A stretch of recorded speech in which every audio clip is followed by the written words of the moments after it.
just once in my life, I would like to go to the internet with a question and have my question answered without falling into an enormous rabbit hole of government conspiracies and nonsense.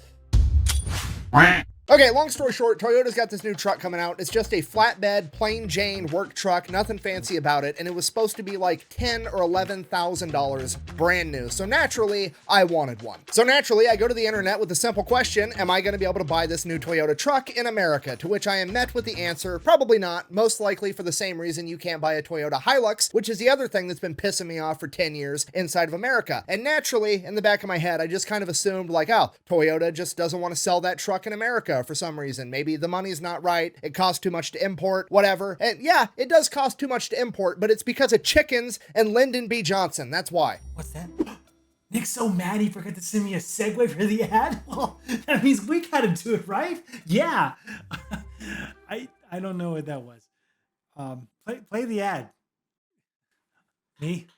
This video is sponsored by Aura, where you can get everything you need to be safe and productive online in one convenient location. When you sign up for Aura, you're going to get a password manager that's going to help you have a strong and unique password for every online account that you have. In addition to that, you're also going to get antivirus software as well as a VPN. But Aura doesn't just keep your computer safe, they also keep your identity and your money safe as well. Aura will go to all the big data brokers on the internet, find out which ones are selling your personal information, and then submit opt-out requests to have that information taken down. They also offer credit monitoring and home title monitoring, and in the unfortunate situation that somehow that isn't enough and your identity still gets stolen, they offer up to $1 million in insurance and a team that is available 24/7 to help you resolve the issue. So go ahead and use my link down below. You're going to get a 14-day free trial with Aura. Let's get back to the video. And I can hear the comment section already.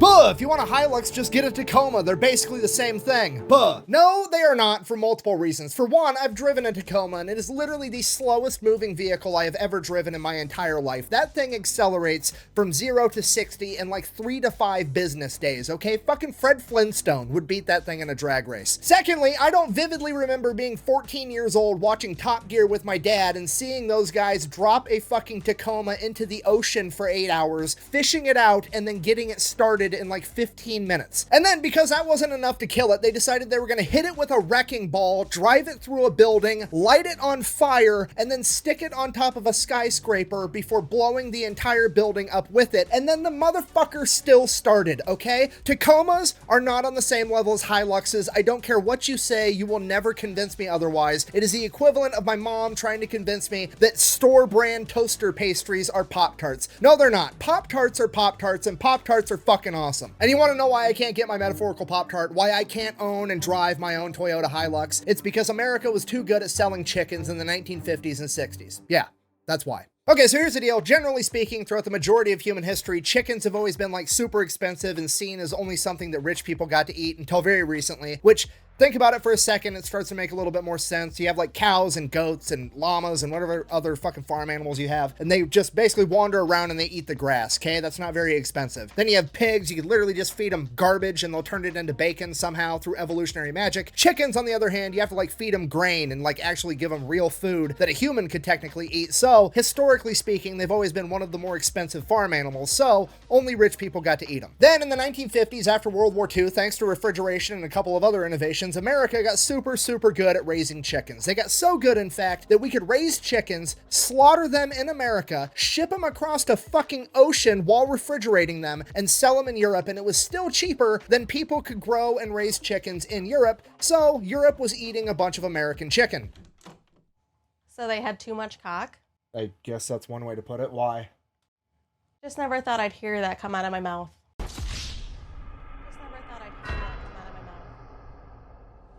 Anyways, this goes on for a number of years, and the European countries, primarily Germany, was spearheading this entire thing. They get together and they're like, hey, let's put a 25% tariff on American chicken coming into the European market. That way, European chicken is more competitive. And if that wasn't enough, they started a major propaganda campaign basically saying that America fills their chickens full of antibiotics and growth hormones, so it's really unhealthy for people to eat, which I mean, honestly, that's probably a fair assessment. But regardless, America's now pissed off. So this is 1962 when this European tariff on American chicken passes, and for the next 18 months, it is the pinnacle of American politics, trying to get Europe to buy more American chickens, and it becomes known as the Chicken War, right in the middle of the Cold War. I'm not even exaggerating. There were literally American politicians that cared more about getting Europeans to eat more chicken than they did about the pending nuclear war with the Soviet Union. The Chancellor of Germany, Konrad Adenauer, said that he had more conversations with JFK about Germans eating American chicken than he did about the pending nuclear war. There was a senator from Arkansas that was sitting in a NATO meeting when he stood up, interrupted the entire NATO meeting, and declared that America was going to withdraw from NATO and Europe could defend itself if they didn't lift the sanctions on American chicken. Obviously, that didn't actually happen. Despite that, the tariff ended up staying up, and after 18 months of trying to diplomatically solve this issue, then President Lyndon B. Johnson is like, fuck it, I'm just going to put a tariff on you guys too, and he put a 25% tariff on potato starch, dextrin, brandy, and light cargo vehicles. Now, obviously, chicken is a food product, which they are tariffing, so America is going to tariff dextrin, potato starch, and brandy, which are also food products. That part makes sense, but why on earth is America going to start taxing light cargo vehicles? Well, you see, that's where the good old-fashioned political corruption comes in, because it's 1964, it's an election year, and the UAE is about to go on strike, the United Automotive Workers Union, and them going on strike during an election year is going to be disastrous for Lyndon B. Johnson's chances of getting reelected. So LBJ and the president of the UAE come to a little quid pro quo agreement. In exchange for the UAE not going on strike during LBJ's election,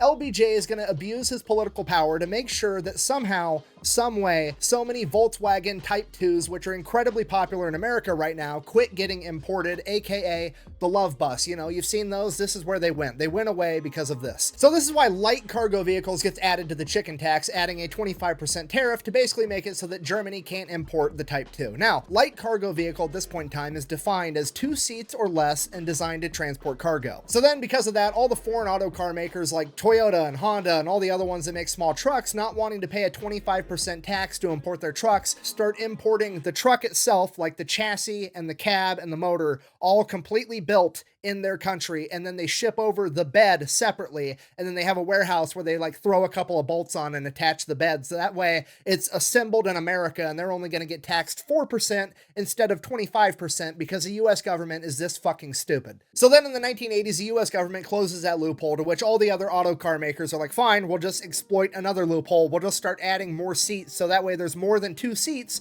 so it's not a cargo vehicle, it's just a normal vehicle. And this is why every small to mid-sized truck, 1980s through like the early 2000s, had those tiny little seats in the back that no human could ever actually fit on. It's because they were never actually designed for people to sit on. They were just there so that they could legally say, oh, it's designed to sit more than 2 people, therefore I get taxed at 4% instead of 25%, again, because the government is dumb. Which, fun fact, this is also why the Subaru Brat had those stupid plastic seats in the back. And then they came out with the CAFE standards, which is basically like trying to, you know, save the environment with emissions and stuff. And the rule was the vehicle has to be like proportional compared to how much emission that it emits, I guess. So like if a truck is really big, it can emit a bunch of CO2 into the atmosphere. But if a truck is really small, it's not allowed to emit a bunch of CO2 into the atmosphere. And this is actually why all the trucks in America are fucking ginormous lately in like the last 20 years. Okay, I know that's like a super popular thing to bitch about. Like you hear a bunch of hippies and college kids bitching about how American trucks are too big and it's more dangerous and they're taking up space on the road and they're beating up the infrastructure.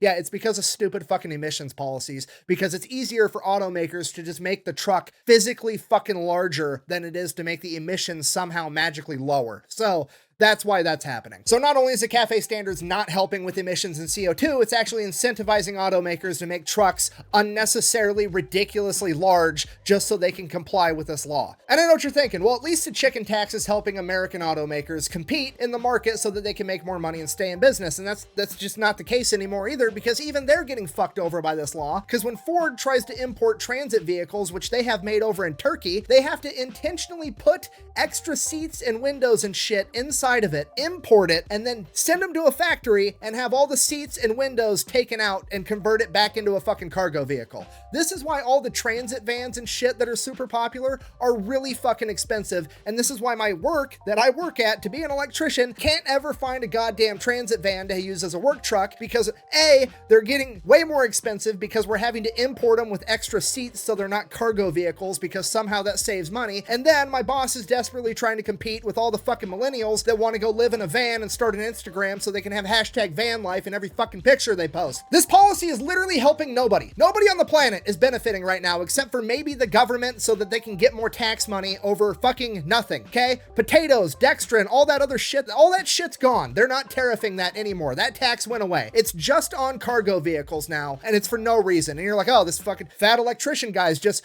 misrepresenting the entire situation because he's angry that he can't own a Toyota truck that he wants. No, that's not it. In 2003, the Cato Institute researched the entire thing. This is 21 years ago, by the way. They did all the research and they came to the conclusion, and I quote, "The chicken tax is a policy that is in search of a rationale. There's no fucking reason for this law to exist other than to fuck people over." I have literally spent the last 3 days of my life successfully wrapping my entire brain around this issue and come to the conclusion it's so fucking stupid that it's driving me insane. This is literally the epitome of government intervention. What's the problem? Oh, Germany's not eating enough American chicken. Don't worry, the government's gonna step in and help. Fast forward 70 years. Guess what? Germany's still not eating enough American chicken, but you're not allowed to own a Toyota Hilux either. Oh, good. I'm literally getting cock-blocked from owning my dream car. Thank you. I'll be honest, I don't even understand how I got here. Like, I woke up one morning, there was like, oh, hey, Toyota's coming out with a new truck that's gonna be super cheap and cool. And I'm like, oh, I wonder if I'm gonna be allowed to buy it. And next thing I know, I'm fucking the internet's crazy uncle on Thanksgiving somehow. I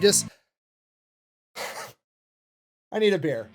Okay, this is too much. I gotta go. Thank you for watching. Best way to support the channel is go buy some merch over at thefatelectrician.com. Quack bang out. I am going to figure out a way to get a Toyota Hilux at this point. It's gonna happen.